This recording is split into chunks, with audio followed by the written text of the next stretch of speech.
Diceva Winston Churchill che un diplomatico è un uomo che ad un bivio sceglie tutte e due le strade. In un mondo globale, istantaneo, mediatico, dove le decisioni per forza di cose diventano ad ogni livello sempre più veloci e complesse e dove i contrasti ma anche gli accordi si moltiplicano a dismisura, l'arte della diplomazia sembra assumere un ruolo sempre più centrale.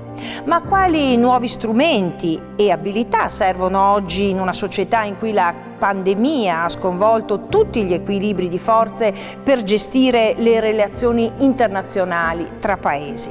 Per capire più da vicino la carriera diplomatica andiamo a conoscere Giampaolo Scarante, già ambasciatore italiano in Grecia e in Turchia, docente universitario e presidente dell'Ateneo Veneto.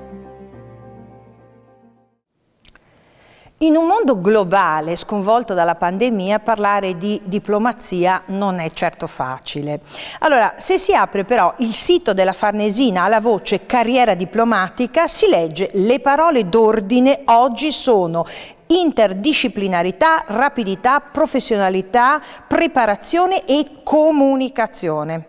Allora, Presidente, alla luce del villaggio globale che ormai è il mondo e che le nuove tecnologie hanno contribuito a creare, come si svolge oggi la carriera diplomatica? Ma io comincerei col dire che sia la politica estera di un paese, sia le persone che in qualche modo mettono in pratica la politica estera di un paese, cioè i diplomatici, sono espressione della società che li produce. Io vi faccio un esempio, io sono entrato in carriera molti anni fa, nel 78, allora la carriera diplomatica era l'espressione della società italiana nel 78. Voleva dire che c'erano metà dei miei compagni che hanno vinto il concorso, avevano 2 cognomi, erano espressione di una componente di nobiltà della nostra carriera che c'era, molto forte. Un'altra metà era figlia, per esempio, di parenti che avevano già fatto servizio nella carriera diplomatica. C'era questa specie di espressione della società italiana. Oggi è tutto diverso. Oggi la società italiana si riflette nella carriera, cioè voi trovate nella carriera diplomatica le persone che voi trovate a vari livelli nella società. È chiaro che a fianco della composizione c'è il modo in cui ci si esprime e questo modo è cambiato negli anni, pensate, tra il 1980 e gli anni successivi, questo secolo, i primi 20 anni così turbinosi di questo secolo, il modo in cui ci si esprime anche nella realtà internazionale giustamente è cambiato. Ma è un bene o un male che sia, cioè, vantaggi o svantaggi di questo cambiamento? Direi che non è né un bene né un male, è una necessità esprimersi come la società e il mondo internazionale è orientato. Quindi anche con maggior velocità? Con maggiore velocità è cambiato enormemente, il modo di interpretare determinate cose è cambiato velocissimamente, però a fianco di questa modernità nei metodi, nei mezzi, è rimasta quello che credo sia ancora oggi il discrimine importante della carriera di chi vuole fare la carriera diplomatica, che è una certa capacità e una certa passione per i rapporti umani, per la capacità di penetrare umanamente una società, delle persone. Ancora oggi, dopo secoli, questa capacità personale, diciamo, di empatia verso le persone gioca un ruolo molto importante. Qual è stata la molla che l'ha spinta personalmente, così quando era ragazzo, quando era studente, a intraprendere questa carriera? Ma io volevo farla molto prima di essere studente all'università, devo dire la verità. E la molla poi analizzando, perché in realtà noi siamo anche frutto, diciamo, di varie pulsioni, eccetera. Io avevo vissuto all'estero con mio papà che era ispettore scolastico, eravamo stati in giro per il mondo. Ma credo che la ragione principale, e oggi che sono, diciamo, più maturo, fra virgolette, credo di individuarla con correttezza, sia quella che volevo vivere il mondo in un certo modo. Cioè, bisogna avere una propensione a viaggiare, si dice per esempio, ma in realtà fare il diplomatico significa viaggiare in un certo modo. Il diplomatico si ferma 4 anni, 5 anni in un paese, quindi significa entrare in quel paese con una grande profondità, cosa che non consente il viaggiare per turismo o il viaggiare per brevi periodi.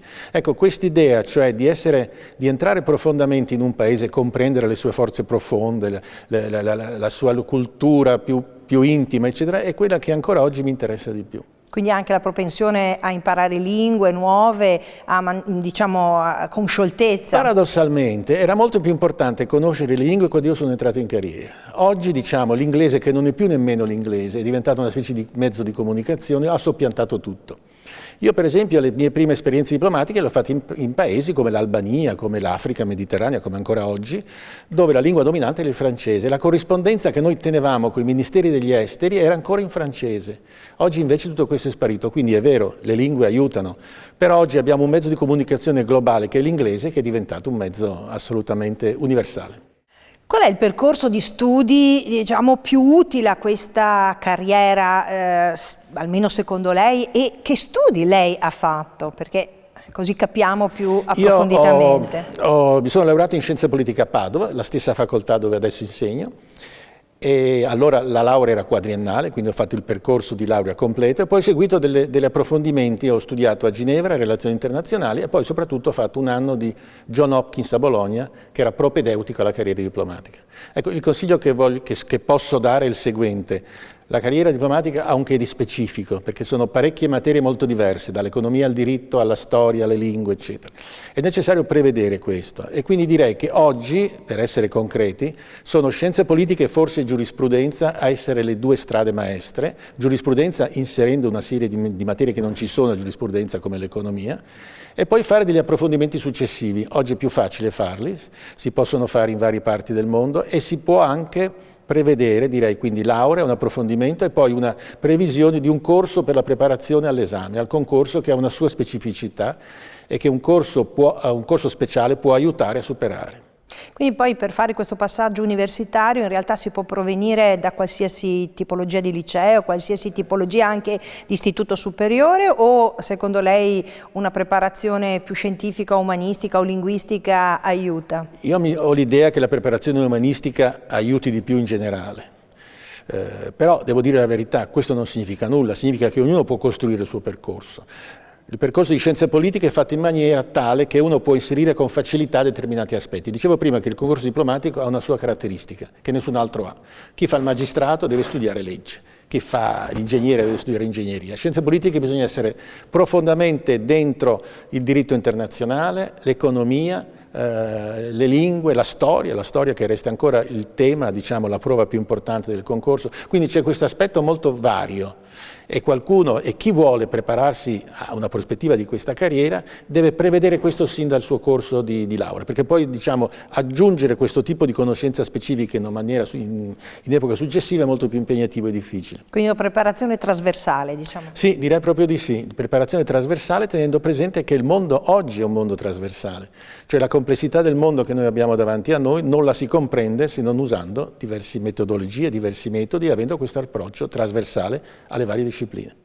Allora, le funzioni dei diplomatici sono da sempre quelli di condurre le relazioni internazionali del paese che rappresentano, poi anche quella di fornire dei servizi specifici ai propri connazionali all'estero.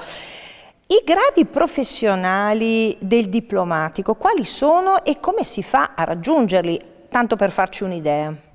Diciamo, la carriera diplomatica è articolata in due grandi parti che sono molto diverse fra di loro. La prima dura i primi 10 anni della carriera, è scandita da una serie di scadenze che sono, diciamo, semi-automatiche, cioè c'è una progressione di carriera che va avanti con l'anzianità e se non si è commesso cose particolarmente gravi, se non si è schiaffeggiato l'ambasciatore o cose del genere, si va avanti.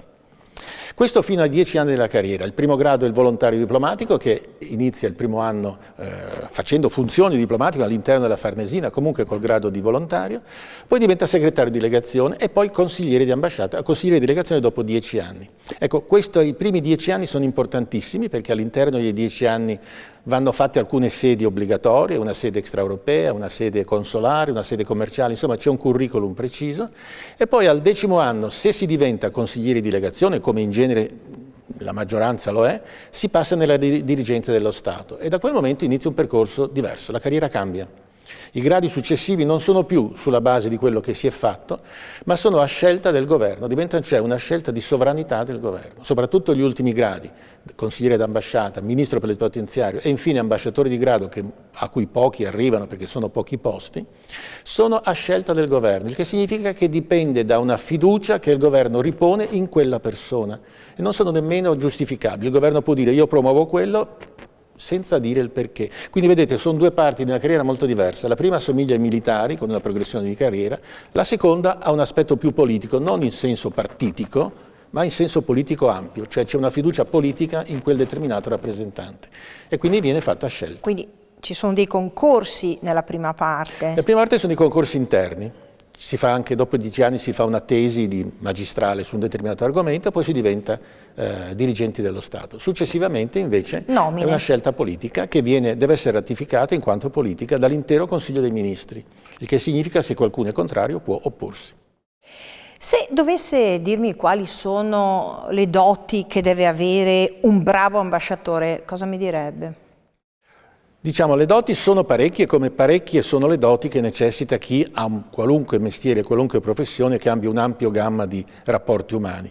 Io mi sono convinto che la dote più importante è quella di comprendere la realtà che ci circonda con una grande dose di flessibilità, che poi è la grande dote che avevano gli ambasciatori veneziani dei secoli passati, per cui sono famosi nel mondo.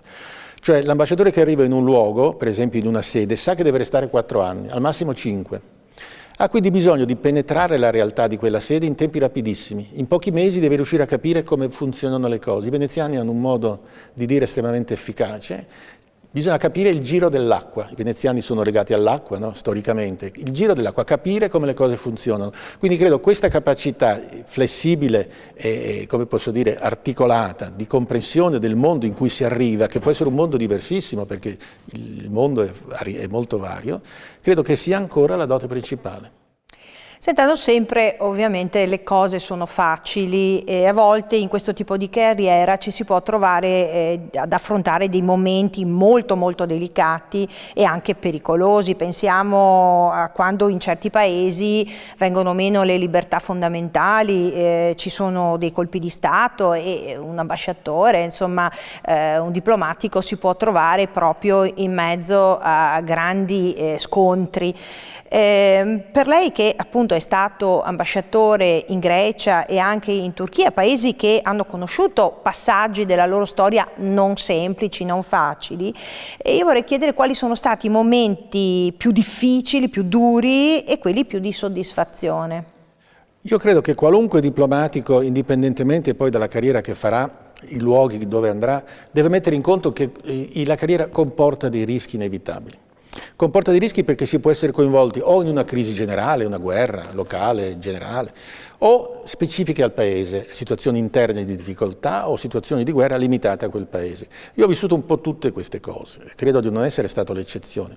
Io sono stato in Tunisia, la prima guerra del Golfo negli anni 90, ed è stato un momento molto difficile perché diciamo non si è detto molto, ma nei paesi arabi, anche i paesi arabi moderati come la Tunisia, la guerra del Golfo è stata vista come un'invasione occidentale di un paese islamico. E quindi gli occidentali, soprattutto quelli che partecipavano all'invasione come l'Italia, erano mal visti. Il mio collega olandese è stato ucciso sotto casa con un colpo di rivoltella e noi tutti abbiamo adottato tecniche di protezione, cioè, un periodo non facile. Poi ho avuto altri momenti nella carriera, certamente sono stato per esempio a capo di una delegazione del Consiglio d'Europa, l'Italia era allora presidente di turno, e siamo stati in Cecenia durante la guerra in Cecenia, abbiamo fatto 2 tappe, una in un posto dal nome molto difficile che si chiama Znamenskoye e poi a Grozny nel pieno di questa guerra e quindi con tutto quello i rischi che questo comporta, col trasporto in elicottero, con tutti i pericoli eccetera. E poi per esempio anche in altre situazioni meno evidenti, ma quando mi occupavo di Balcani sono andato subito dopo la chiusura dell'assedio di Sarajevo. L'assedio di Sarajevo, che fu una pagina vergognosa per tutta l'Europa, con migliaia di morti civili, noi arrivammo subito dopo la chiusura formale dell'assedio, ma con ancora i cecchini serbi che sparavano dalle colline vicine, quindi la macchina zizzagava e evitava i colpi. Allora, ricapitolando, io credo che un diplomatico debba mettere in conto questi rischi perché fanno parte della carriera. E se qualcuno non vuole, non accetta questo, sarebbe come un pompiere che dicesse io faccio il pompiere, ma quando c'è un incendio io preferisco non interferire perché mi fa orrore il fuoco. No, fa parte del nostro mestiere, fa parte della carriera e purtroppo devo dire, rispetto al periodo in cui io sono entrato in carriera diplomatica, che è il 78, i luoghi pericolosi del mondo sono molto aumentati, non sono diminuiti. E i punti di soddisfazione maggiori quali sono in una carriera come la sua, per esempio? Quali sono stati? Ma io devo dire, ho avuto delle grandi soddisfazioni alla Presidenza del Consiglio quando, come posso dire, si vedeva un'azione diplomatica ad alto livello partire e arrivare compiutamente e sapere che tu in qualche modo l'avevi influenzata. Oppure sapere, per esempio, che determinate azioni che rilevanti per il nostro Paese in senso positivo erano state o innescate o aiutate dal tuo contributo piccolo che c'era stato in quel momento. Ecco, in tante occasioni ho vissuto questo, soprattutto alla Presidenza del Consiglio, dove la Presidenza del Consiglio è l'attività diplomatica pura, perché si tratta solo dei grandi temi internazionali, il disarmo, i rapporti con gli Stati Uniti, tutte le piccole cose non ci sono, quindi fare il diplomatico alla Presidenza del Consiglio è occuparsi solo dei grandi temi. E lì effettivamente ci sono delle grandi soddisfazioni, come anche delle grandi delusioni a volte. Senta, e quindi operare nell'ambito, per esempio, di incarichi, diciamo, nella carriera diplomatica all'interno del proprio paese e non all'estero, cambia un po' radicalmente il modo di operare di un diplomatico? Certo, io a chi volesse fare questo mestiere direi: guardate, voi vi imbarcate in un'avventura che significa ogni volta che cambierete sede o cambierete incarico, cambiare mestiere. Perché la qualità stessa del lavoro che si fa è profondamente diversa. Immaginate chi si occupa di consolato in Germania, come ho fatto io da giovane, o chi si occupa di negoziati alle Nazioni Unite, sono due mondi diversi e così via. Quindi ogni volta si tratta di dover adattarsi e di dover studiare, perché io ho dovuto sempre studiare nella mia vita. Ogni sede, ogni cambio di sede significa prendersi un bel po' di libri e iniziare uno studio finalizzato a quella determinata esperienza. Per inciso poi bisogna avere anche la capacità di lasciare un luogo, non essere troppo attaccato a una casa, magari a una rete anche di persone, cioè non è facile, bisogna mettersi in gioco a 360 gradi anche nel proprio interiore in qualche modo. Certo, non è facile, io non mi ha mai pesato questo aspetto, però è vero, quando si cambia sede si deve costruire un nuovo mondo, non solo le grandi relazioni professionali della carriera, ma addirittura, non lo so, trovare un nuovo barbiere, trovare un nuovo distributore di fiducia, insomma tutto questo piccolo mondo che è intorno a noi che bisogna ricostruire. Devo dire che io ho trovato però che il cambiare e la sostituzione ogni 4 anni alla fine è un fatto molto positivo. Rigenera. Sì, io trovo che è stato molto, perché come posso dire, non solo fisicamente che ti mantiene, diciamo, abbastanza vitale, ma soprattutto intellettualmente, perché tu non ti adagi su tante convinzioni, ma devi ogni volta ricominciare da capo. Questo l'ho trovato faticoso ma positivo. Senta, tra i vari incarichi, lei a un certo punto è stato nominato agli inizi, mi pare del 2000, mi corregga, dal Presidente del Consiglio di allora, rappresentante speciale per le iniziative di ricostruzione nell'area balcanica. Ecco, come si affrontano, un po' l'ha accennato prima, le problematiche relative a paesi che hanno avuto diciamo, pesanti riflessi da scontri legati alle guerre, magari anche interne, guerre fratricide a volte, insomma, credo che non sia facile. Quello che lei ha citato è un incarico molto particolare, che non avviene frequentemente. Io ero consigliere diplomatico del Presidente del Consiglio e lui mi diede anche questo incarico di ricostruzione dei Balcani, che significava in particolare essere responsabili operativi di una legge che si chiamava la legge 84, che stanziava un numero molto elevato di miliardi di lire di allora per la ricostruzione dei Balcani. Cosa significava? I nostri ragazzi hanno sentito sicuramente parlare della guerra dei Balcani degli anni 90. Fu un momento bassissimo dell'Europa moderna, in cui si furono distruzioni non solo materiali, ma anche di natura morale all'interno delle società dei Balcani profondissime. L'Italia coraggiosamente, intelligentemente, terminata la guerra, disse: bisogna ora ricostruire. Bisogna ricostruire dalle macerie, i palazzi, i monumenti che sono stati distrutti, e ricostruire anche le comunità, cioè cercare di farle rivivere insieme. Dirigere quella legge che ho fatto per 4 anni è stato molto soddisfacente, perché ho potuto vedere dei progetti che nascevano e si concludevano, come per esempio la ricostruzione simbolica del ponte di Mostar, che era un ponte molto meraviglioso che venne distrutto durante la guerra, e l'Italia l'ha ricostruito con il simbolo di quella legge 84, e così una serie di programmi interessantissimi che con vario successo, ma vennero tentati per favorire le comunità che si erano combattute fino allora, favorire il loro inserimento in un contesto di reciproca collaborazione. Ad un certo punto per la Farnesina, presso cui lei ha operato a lungo, lei ha prestato servizio nell'unità degli affari speciali come responsabile della cooperazione internazionale per la lotta al terrorismo.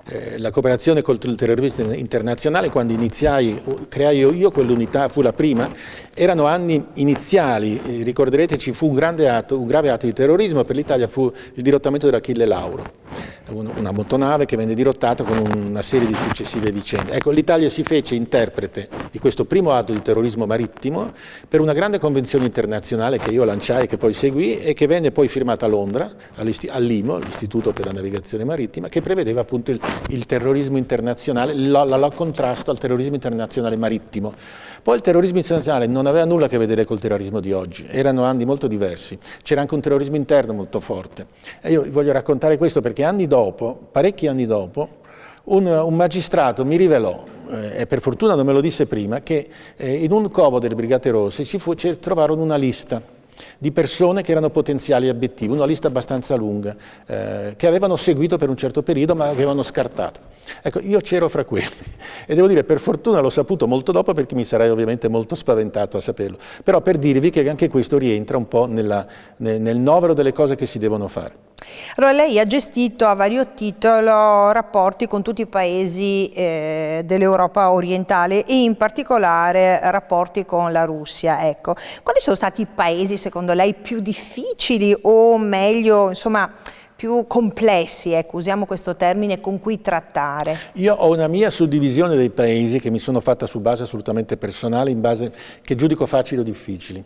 Io trovo che i paesi più facili, fra virgolette, siano i paesi che hanno una grande storia, hanno una stratificazione storica molto importante, la Russia per esempio, perché attraverso la storia di quel paese tu hai delle chiavi per capire il presente. La Grecia, la Turchia, tutti i paesi di grande stratificazione storica. Attraverso la storia si possono comprendere alcune pulsioni del momento, alcuni indirizzi storici, perché la politica estera di un paese ha delle forze profonde che la condizionano in maniera permanente. Viceversa, i paesi che hanno poca storia, non so, gli Stati Uniti hanno una storia relativamente vicina a noi, non sono così facili da individuare. Cioè le linee storiche del loro sviluppo non sono così precise. Io faccio un esempio molto semplice, a volte lo faccio anche all'università, alcuni atteggiamenti della Grecia nei confronti dell'Europa, dell'Unione Europea, risalgono addirittura alla Quarta Crociata del 1204. Quindi si tratta di un percorso storico lunghissimo, stirato, stiracchiato naturalmente, ma che aiuta molto la comprensione di oggi. Quindi io faccio questa differenziazione. Poi i paesi non sono né facili né difficili, dipende esattamente dal momento storico, dalla collocazione. Io ho trovato un paese straordinariamente affascinante, la Russia, con cui ho lavorato moltissimo, un paese assolutamente europeo che noi oggi vediamo invece per una serie di vicende storiche che vanno dalla rivoluzione di ottobre all'Unione Sovietica in maniera un po' lontana, come se fosse un paese non particolarmente profondamente europeo. In realtà è uno dei paesi più profondamente europei che hanno più determinato nel corso dei secoli la storia e la cultura europea.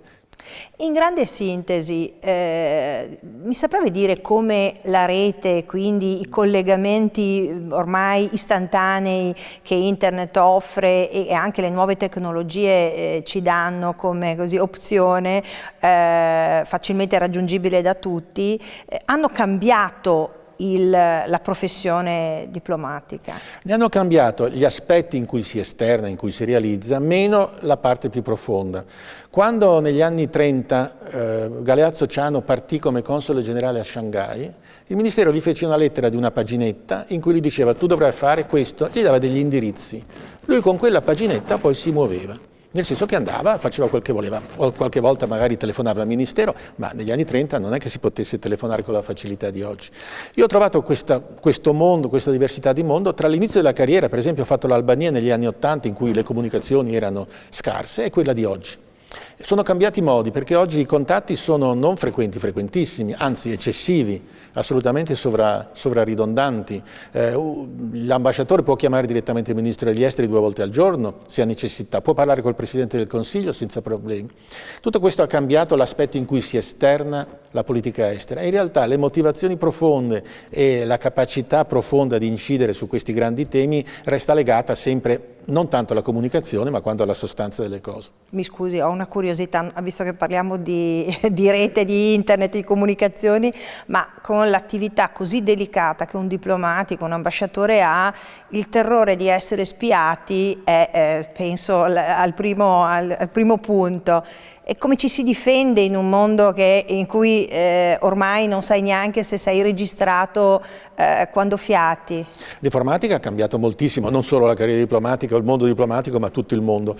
Io quando sono entrato in carriera, la prima sede è Tirana, voi sapete che uno degli aspetti più delicati di un'ambasciata è quella della crittografia, cioè quella di prima cifrare e poi decifrare i telegrammi che vengono mandati. All'epoca vi erano delle macchine di produzione svizzera, tutte meccaniche, molto complesse, che richiedevano ore e ore per decifrare o cifrare un telegramma ed erano compito di una categoria di personale che si chiama i cifratori, che non ci sono più.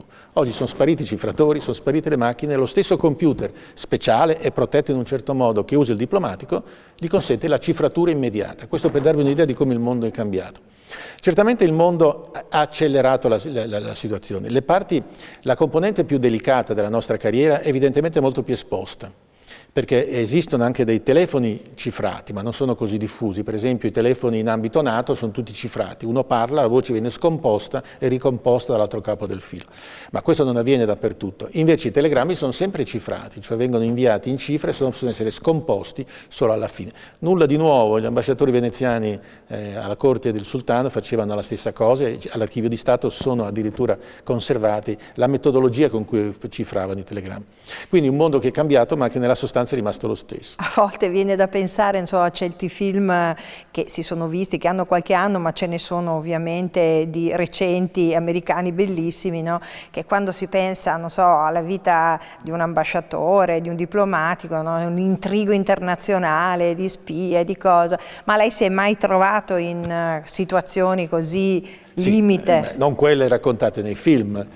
Nei film sono raccontate sempre in un modo molto elegante, la realtà in realtà non è così, cioè gli agenti segreti non sono James Bond, sono persone molto più modeste, molto più oscure, meno brillanti, questo credo che chiunque lo sappia, no?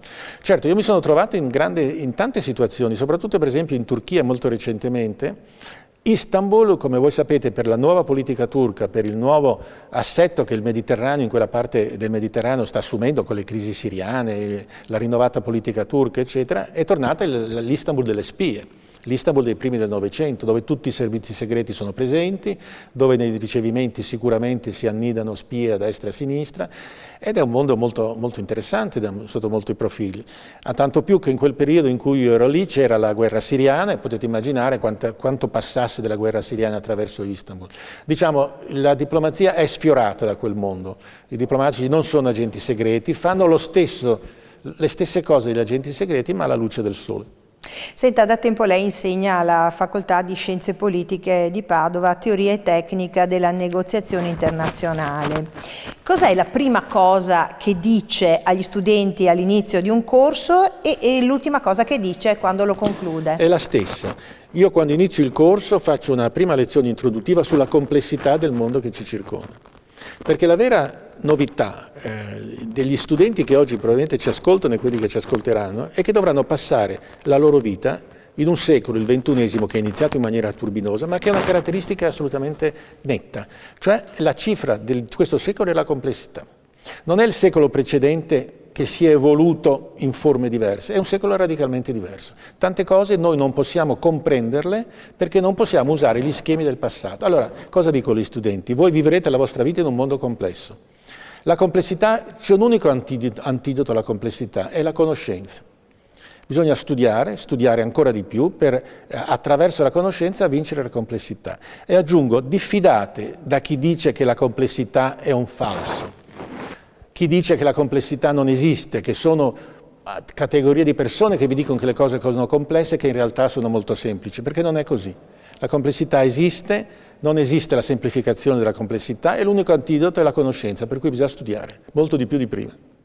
Se dovesse ricominciare da capo la sua vita, rifarebbe ancora il diplomatico? No, non lo farei, non perché non mi sia piaciuto, non abbia avuto le mie soddisfazioni, sono stato molto fortunato nella carriera, ma perché se avessi l'opportunità di vivere un'altra vita vorrei fare un'altra cosa. E che cosa? Questo è già più complicato, non lo so. Mi piacerebbe fare qualcosa di molto diverso dal diplomatico. Il cantante? No, sono un disastro in cantante, penso che anche nella seconda vita lo sarei come di cantante. Allora il presidente dell'Ateneo Veneto. Presidente dell'Ateneo Veneto, l'ho fatto con piacere, adesso si avvia a conclusione di questa esperienza e devo dire che mi piacerebbe farlo. No, adesso devo dire la verità, mi piacerebbe fare l'architetto. Interessante. E allora, nell'augurarle di costruire magnifici edifici, intanto grazie per quello che ci ha detto. Grazie a lei e in bocca al lupo a tutti i nostri studenti che ci hanno ascoltato.